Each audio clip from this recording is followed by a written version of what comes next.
Friends, मैं एकता शर्मा स्वागत करती हूँ आपका आपकी अपने channel English with Ekta Sharma. और आज हम करने जा रहे हैं कॉमन इडियम्स। इडियम्स का मतलब होता है जो लोकोक्तियाँ होती है, जो मुहावरे होते हैं, जो हिंदी में हम बोलते हैं जैसे मुहावरे के रूप में, एक कहावत के रूप में, तो वो अपनी इडियम इंग्लिश में हम बोलते हैं। कोई भी रीट या फिर फर्स्ट ग्रेड या सेकेंड ग्रेड कोई भी एग्जाम जैसे होता है आरपीएससी का, उस सब एग्जाम में इडियम्स के बारे में क्वेश्चन आता है और लगभग 4 से 5 क्वेश्चन है वो इसके अंदर आते हैं।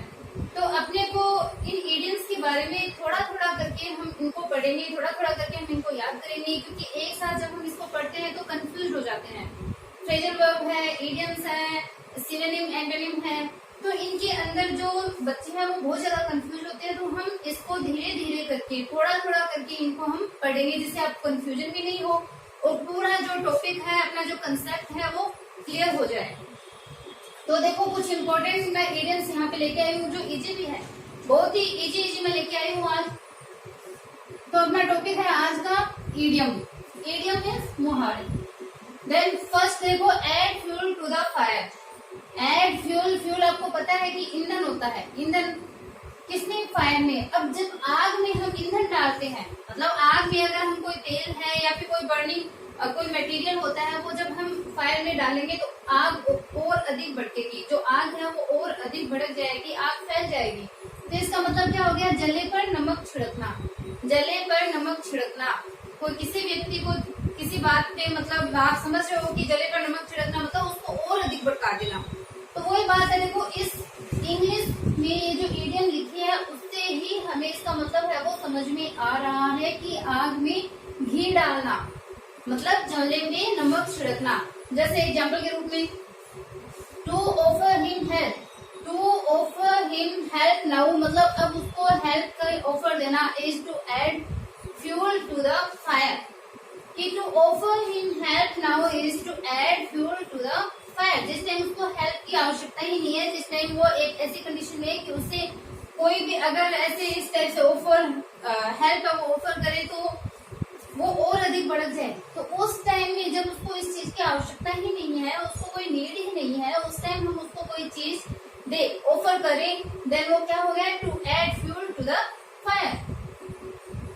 नेक्स्ट देखते हैं, a bed of roses. A bed of roses, rose means गुलाब। आपको पता है रोज मीन्स गुलाब। गुलाब है वो बहुत ही अच्छा, बहुत ही सुंदर खुशबू वाला फूल होता है और लगभग सबको मैं बोल सकती हूँ कि 99.99% लोगों को ये जो फ्लावर है वो पसंद है। देन देखो, ए बेड ऑफ रोजेस मीन्स गुलाब के फूलों का एक बेड। किसको अच्छा नहीं लगेगा? बहुत ही सिंपल सा काम है, मतलब सबको पसंद होता है। तो कोई जब इजी वर्क होता है, कोई बहुत अच्छा इजी सरल काम जब होता है उसको बोलते हैं a bed of roses. Means एक सरल सा, इजी सा, आसान सा एक काम।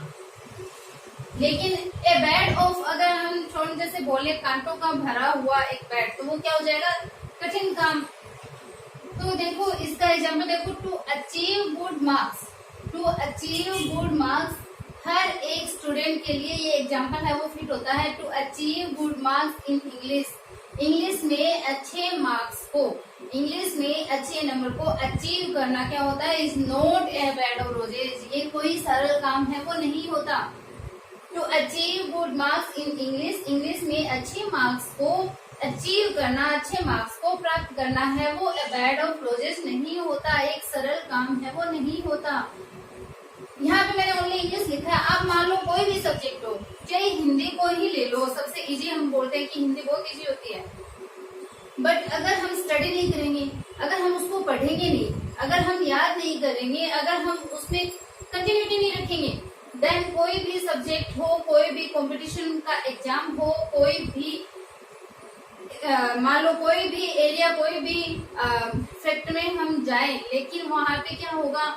अगर हमने मेहनत नहीं करी, अगर हमने वहाँ पे कोशिश नहीं करी, तो हम वहाँ पे कोई भी अच्छा जो काम है, कोई भी अच्छी सैलरी है, कोई अच्छी जॉब है, कोई अच्छा अचीवमेंट है, वो हम प्राप्त नहीं कर पाएंगे। देन वो एक बेड ऑफ रोजेस नहीं होता, उसके लिए मेहनत करनी पड़ती है। तो वैसे ही गुड मार्क्स अचीव करने के लिए मेहनत करनी पड़ती है।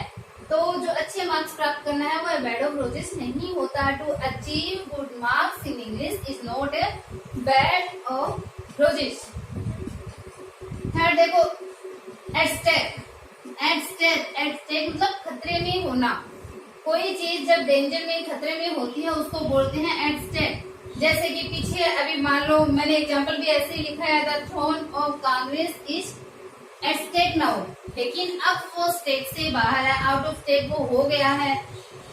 आपको पता है कि अभी पीछे 4-5 दिनों में कैसे कांग्रेस पार्टी के अंदर, अपने राजस्थान के अंदर जो गवर्नमेंट है उसको लेकर के उथल पुथल हो रही थी। तो उस टाइम क्या था, जो कांग्रेस का जो थ्रोन था वो एट स्टेक था, अब क्या है वो आउट ऑफ स्टेक है, मीन्स अब खतरे से बाहर है। तो एग्जाम्पल देखो, the throne of Congress is at stake now, at stake. अब हम लिख सकते हैं यहाँ पे देन।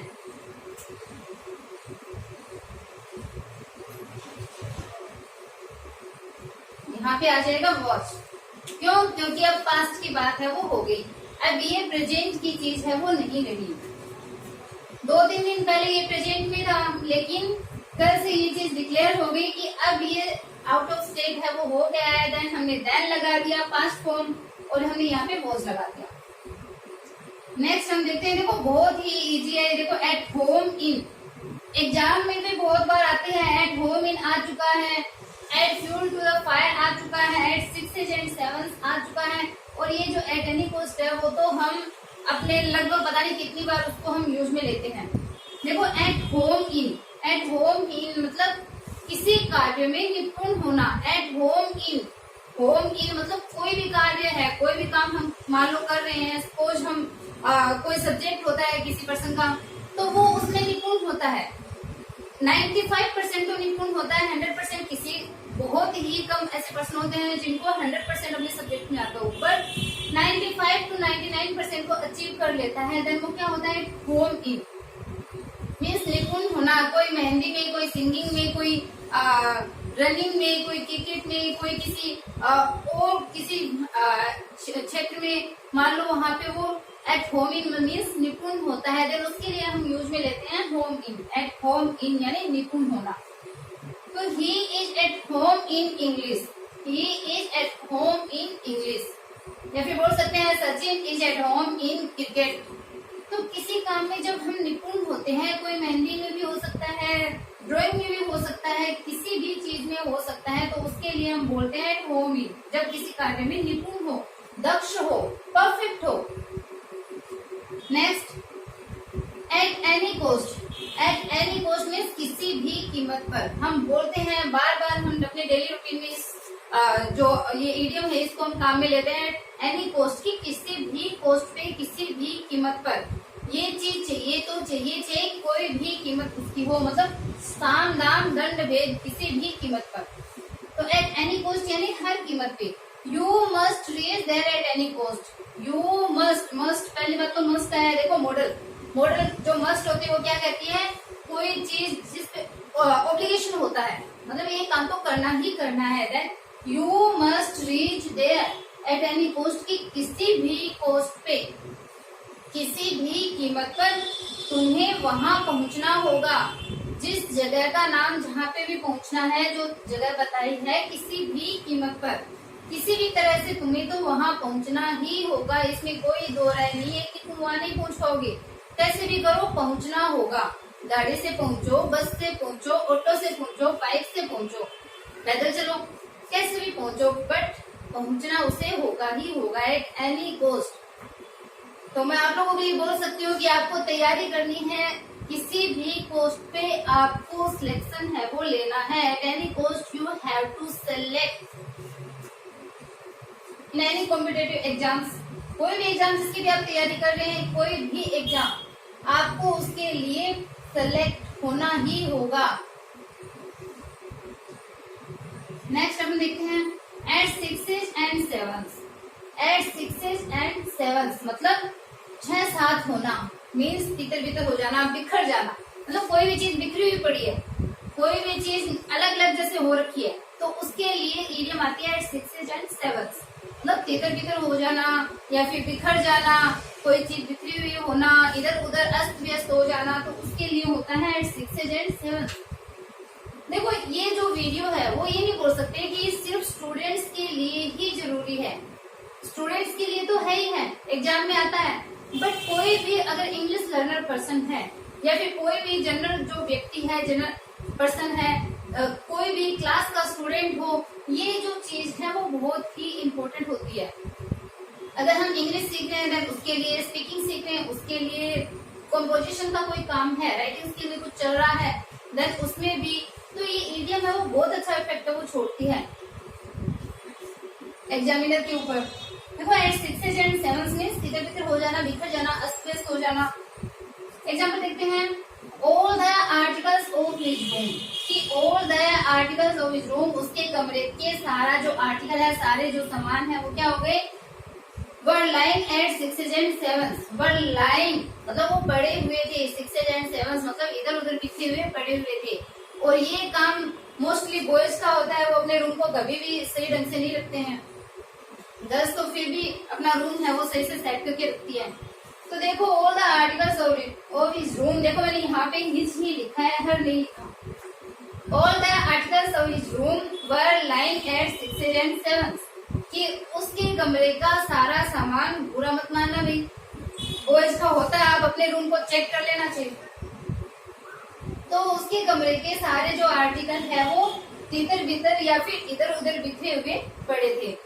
तो ये अपने आज के लिए कॉमन 6 इडियम्स हमने पढ़ी है, और 6 इडियम कोई ज्यादा नहीं होती। अगर हम पढ़ेंगे, अगर हम 6 करके भी अगर हम पढ़ते हैं देन बहुत सारी इडियम है वो हमारे पास में कलेक्ट हो जाती है। अच्छा खासा एक इंग्लिश का एक वोकेब हमारा तैयार हो जाता है।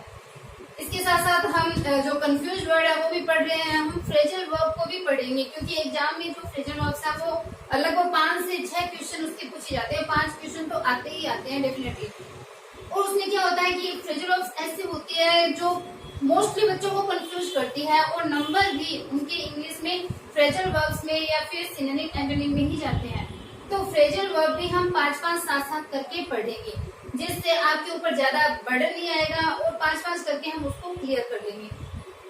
तो वीडियो अगर आपको पसंद आ रही है, अगर पढ़ाया हुआ आपको पसंद आ रहा है, अगर अच्छे से समझ में आ रहा है, देन जरूर आप कमेंट बॉक्स में कमेंट करके बोलिएगा। अपने फ्रेंड्स के पास ज्यादा से ज्यादा इसको शेयर कीजिए, लाइक कीजिए, और सब्सक्राइब करना बिल्कुल भी ना भूलें। Bye, have a nice day.